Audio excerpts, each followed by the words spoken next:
Mr. Vilsack, and your team over there to make sure through the Reconnect program, we moved heaven and earth to get it done. And of course, to close the digital divide. And of course, nothing happens without government, the private sector, the faith-based community, the not-for-profits, and labor, who is in the room with us. This kind of team, one team, one fight, one voice, one mission. That's the way we rebuilt I-95 in 12 days. That is the thing that works. That is the thing that the president's talking about when he says we can do great things together. But the big tent in this poll for the announcement that we're going to make today is the Department of Commerce, led by this incredible human being who is standing to my right. Her team and NTIA with Alan Davidson, they have been working with the teams in the White House, OMB, all of the folks in the White House, you know who you are, and the acronyms will go over the heads of all of you in here, so I'll spare you from it. But this is what it looks like when we all come together and we actually produce big things for America, because this is one of the biggest announcements that we have made in a long period of time. And the person that has led this effort on behalf of the federal government, on behalf of the president, has been Secretary Gina Raimondo, who has done just an unbelievable job. So let me give you the Secretary of the Department of Commerce, Secretary Gina Raimondo.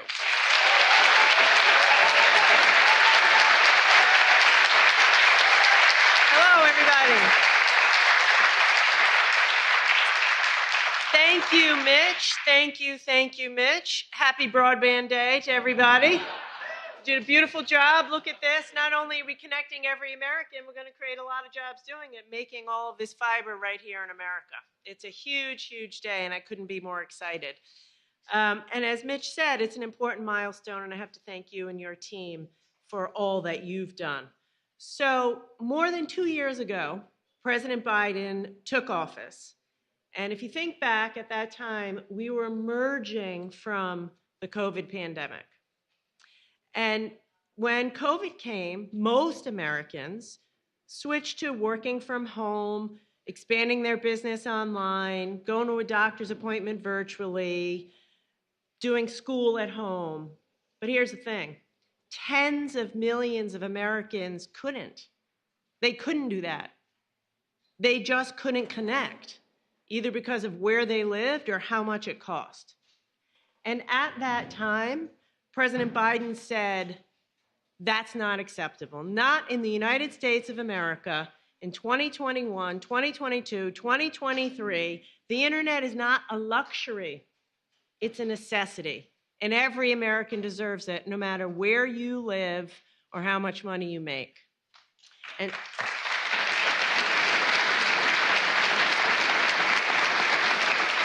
so, I was so proud of the president. At his first State of the Union, President Biden made a promise to America. He made a promise to America to provide high-speed, affordable internet for every American. Today, President Biden is delivering on that promise.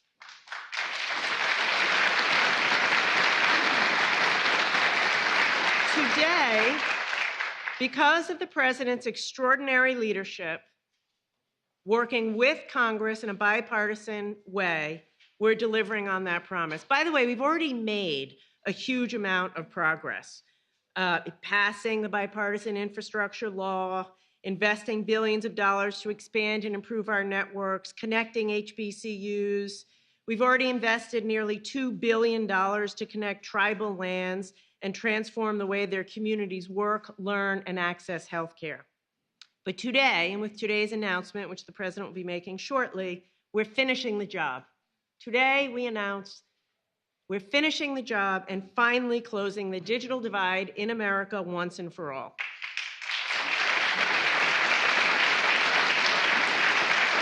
Now,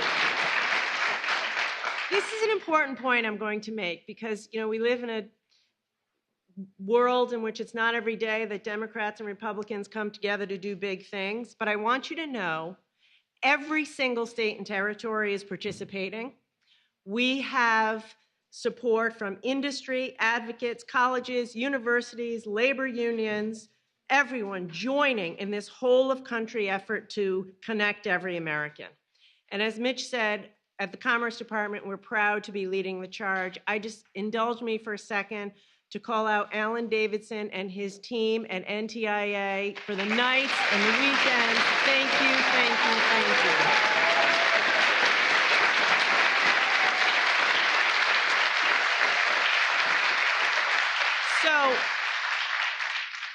every state is receiving a minimum of $100 million to finish the job. However, on average, the amount going to each state is just about $750 million. Now, right now, we know there are about 8.5 million American households with no access to the internet. On top of that, there are millions more with poor quality internet or internet that's too expensive. What good is it if it's $100, $200 a month? And let me tell you just a second about who that is. That's a local farmer I met in Hickory, North Carolina, trying to use the internet to digitize his business and sell his goods online. But he had access to internet, except it went out every time the weather was bad, and he paid $200 a month.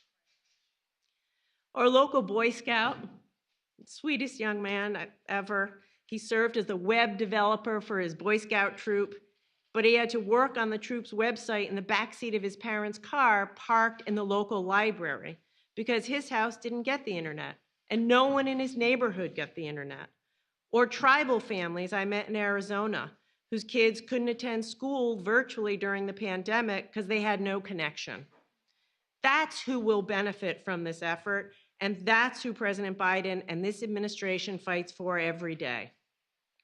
Now, as Mitch said, throughout our history, there have been many moments when our country has come together to achieve great things, to change lives with a commitment to leaving no American behind, like 100 years ago with rural electrification, or the interstate highway system that followed that. That's what we're talking about today. This investment in Internet for All is our generation's opportunity for a transformational infrastructure investment. And that's what today is about. By the way, the president is too humble to brag, so I will for him for a minute. He's not the first president to talk about closing the digital divide. This isn't a new problem that we just discovered. We've known about it. Lots of presidents have talked about bridging the gap and expanding infrastructure, but President Biden is making it happen. And that is why this is exciting. So, I am so proud to be standing alongside of this president who keeps his promises and delivers for the American people. And together we are proving that there's no limit to what we can do as Americans when we stick together and commit to leaving nobody behind. So let's get to work and get this done. Thank you.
Distinguished guests, the President of the United States, accompanied by the Vice President of the United States and Mr. Jeff Say.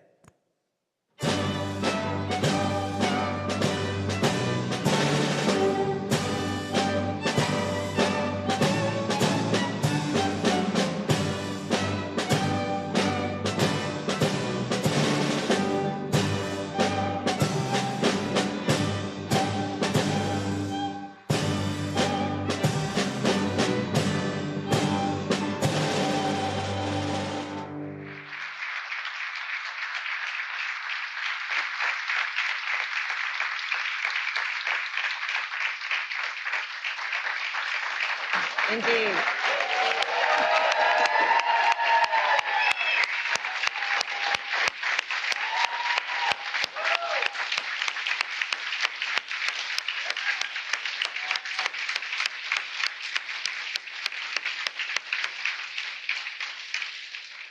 Good morning, everyone. Please have a seat. Good morning.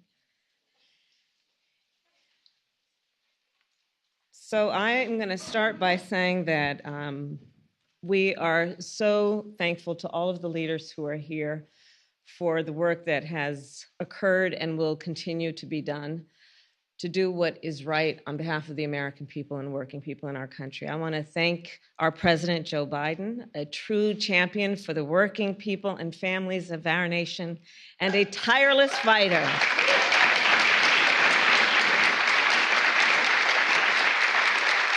for affordable and accessible high-speed internet, not just for some, but for all.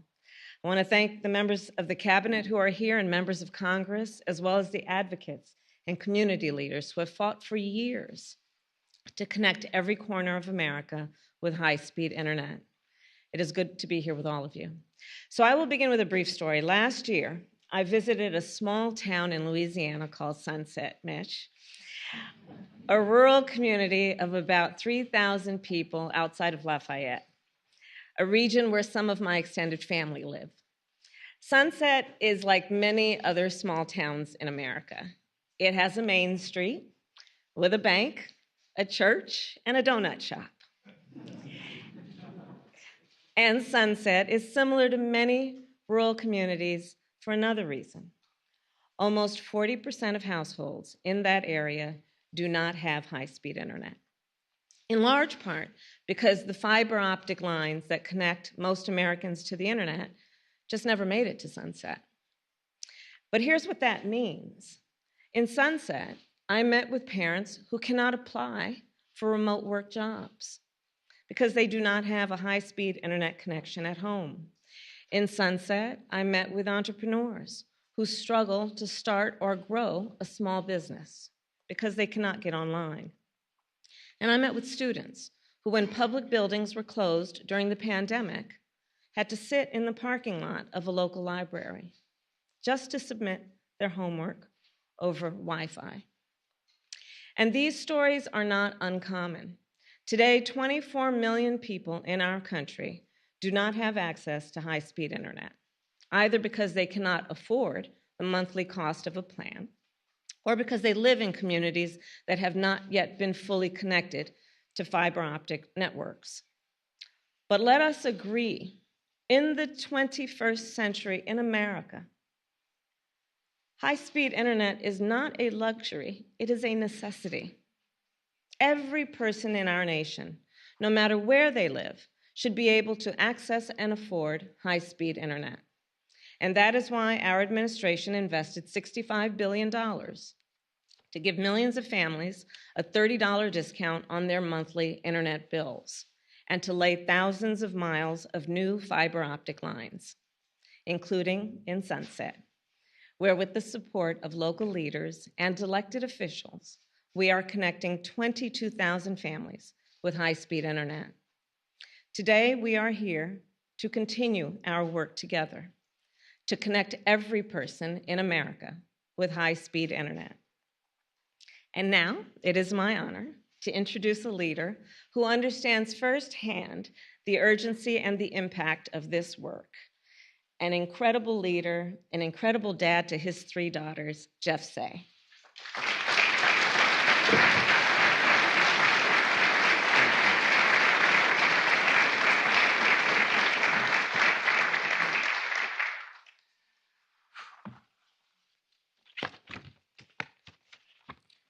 Good morning, everyone.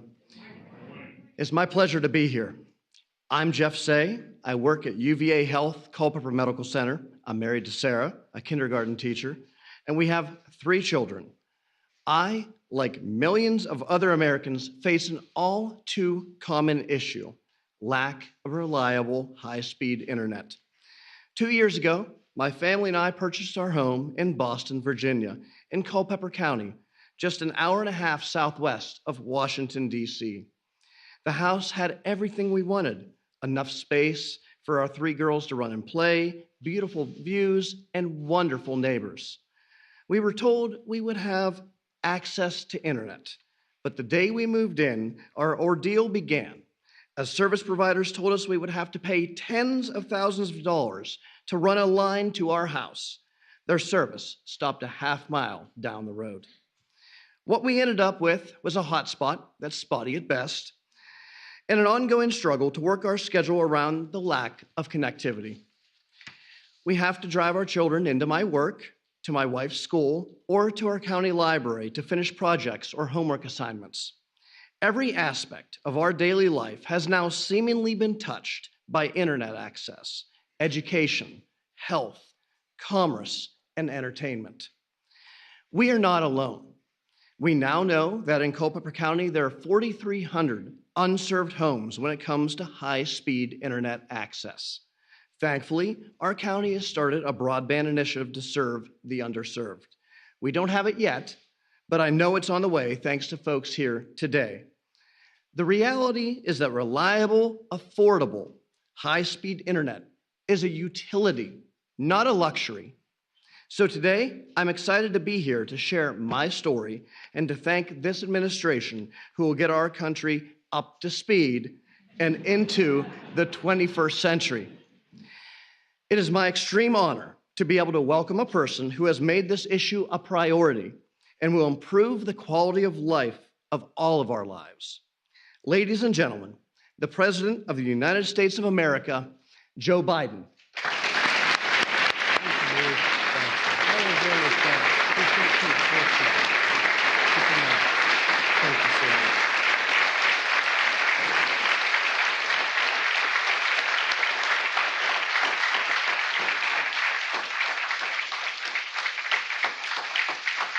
Please, thank you.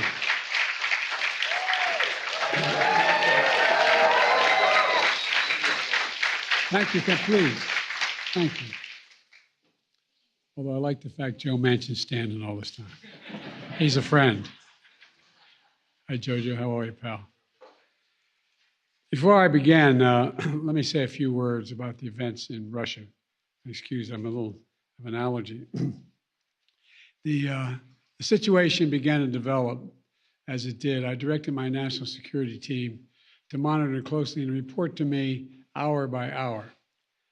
I instructed them to prepare for a range of scenarios. I also convened our key allies on a Zoom call to make sure we're all on the same page. It's critical that we're coordinated in our response and coordinated in what we to anticipate. They agreed with me that we had to make sure we gave Putin no excuse. Let me emphasize, we gave Putin no excuse to blame this on the West or to blame this on NATO. We made clear that we were not involved. We had nothing to do with it. This was part of a struggle within the Russian system. I also talked at length with President Zelensky of Ukraine. I'll be keeping in contact with him. I may be peeking him later today, early tomorrow morning, to make sure we continue to remain on the same page. I told him that no matter what happened in Russia, let me say it again, no matter what happened in Russia, we, the United States, would continue to support Ukraine's defense and its sovereignty and its territorial integrity. He and I agreed to follow up and stay in constant contact.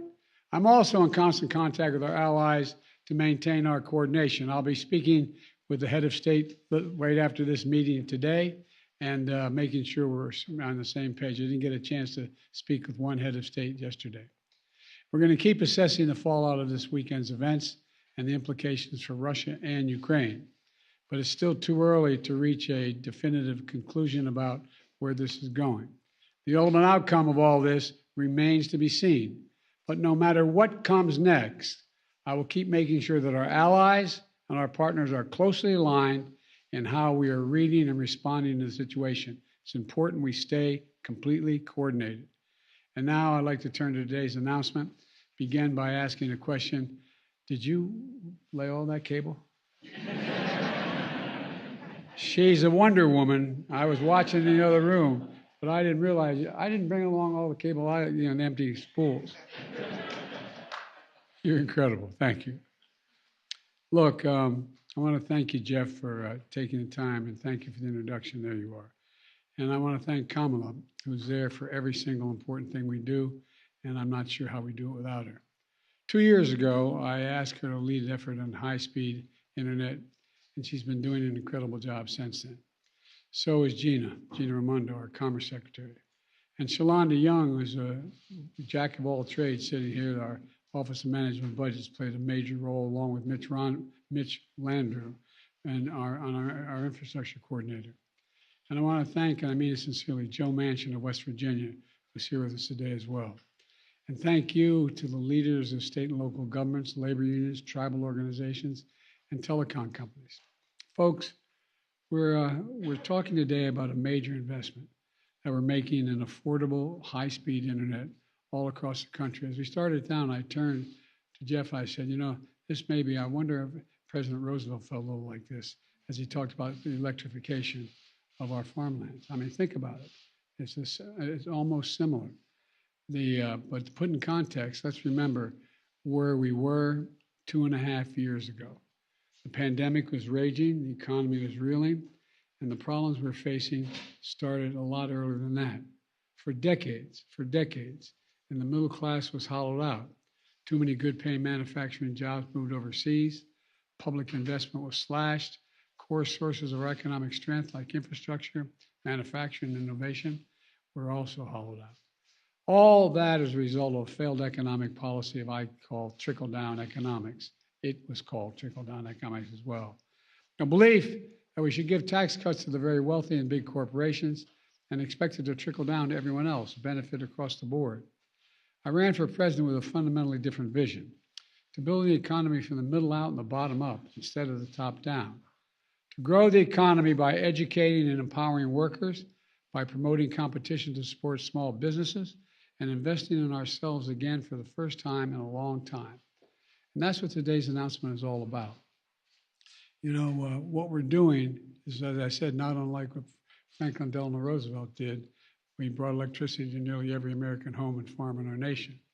Today, Kamala and I are making an equally historic investment to connect everyone in America to high-speed internet by an affordable high-speed internet by 2030. It's the biggest investment in high-speed internet ever, because for today's economy to work for everyone, internet access is just as important as electricity was, or water, or other basic services. Think of the parents and students sitting outside of McDonald's or outside your office, be able to get on the internet in a parking lot just so their child can go online to do their homework. Just heard from Jeff, who has to drive his kids all over town to find a good internet connection. But he's not alone in that. There's thousands of Americans doing the same thing. Or small business owners are not able to reach more customers. Or seniors unable to talk to their doctor through telemedicine. For around 24 million Americans across this country, there's no high-speed internet. And for millions more, the internet connection is limited or unreliable. High-speed internet isn't a luxury anymore. It's become an absolute necessity. That's why we acted as soon as we did, as soon as we came to office with the American Rescue Plan. It included $25 billion for high-speed internet in places where it was out of reach, for schools and libraries to help students connect to the internet if they couldn't do it at home. After that, we signed the bipartisan infrastructure law, a once-in-a-generation investment to rebuild roads, bridges, ports, airports, and deliver water and high-speed internet to every American. And again, Joe, thank you for your help on that. To date, over 35,000 projects are either funded or already underway across the country, thanks to that law. This includes hundreds of high-speed internet projects in rural and tribal communities.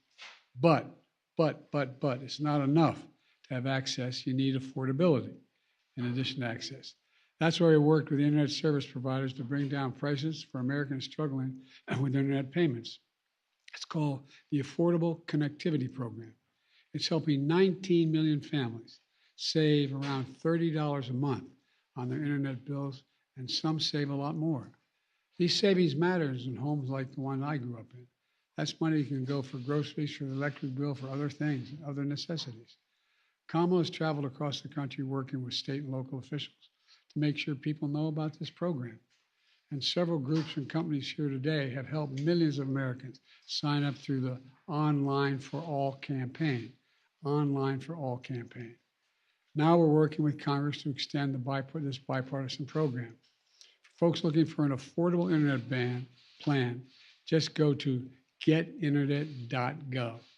Getinternet.gov. And today we're taking another big step toward Internet for All. We're announcing over $40 billion to be distributed to 50 states, Washington, D.C., and territories to deliver high-speed internet in places where there's neither service or it's too slow. And folks, and that includes rural communities like Appalachia, towns that Joe represents. It includes tribal lands from Alaska to the Dakotas, coastal towns from Hawaii to the Pacific Northwest. It also includes suburban communities, even cities, neighborhoods, and where there's a lot of feeding you think is automatic, where some still have to use dial-up connections to get online. The funding for each state and territory is based on their specific needs, how many of the residents currently lack internet access, and what it will cost to provide that access. With this funding, along with other federal investments, we're going to be able to connect every person in America to reliable, high-speed internet by 2030.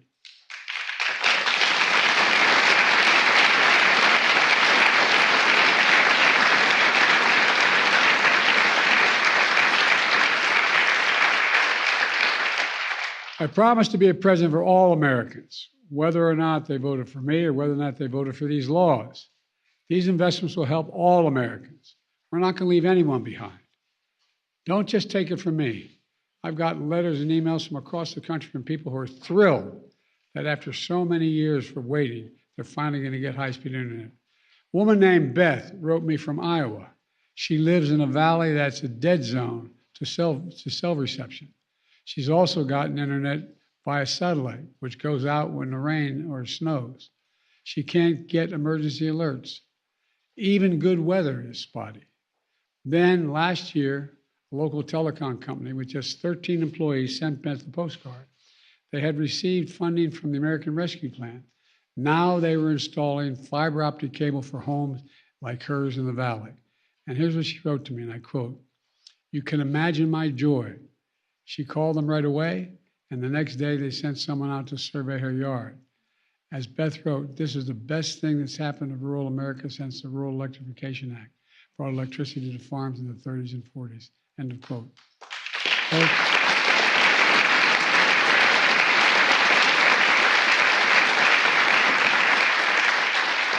Plus, this investment means something else as well.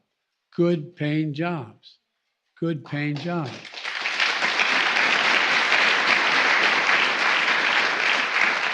Just ask the folks at the IBW, or the communication workers, or the laborers union.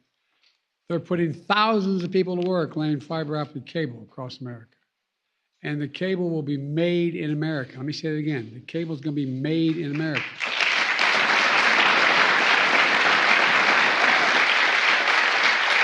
That also means good paying manufacturing jobs. It matters. Folks, here's the bottom line. By investing in America, we are delivering results. More than 13 million jobs created since I took office, nearly 800,000 manufacturing jobs.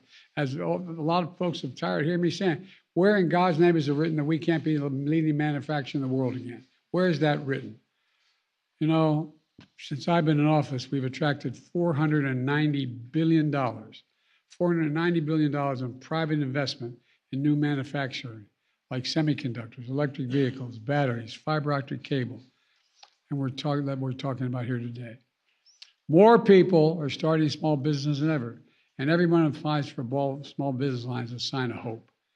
All told, this is the strongest, fastest economic growth anywhere in the world. In the world. Jobs are back.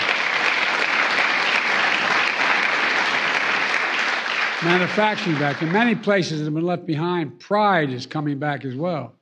You know, a lot of us lived in communities where they had thriving manufacturing bases and seeking cheaper jobs moved overseas. Not only did you lose the jobs, but guess what happened? You lost pride in that neighborhood that you came from. Everybody knew they worked at the steel mill, they worked today, they worked whatever it was. In my case, it was coal mines and then steel.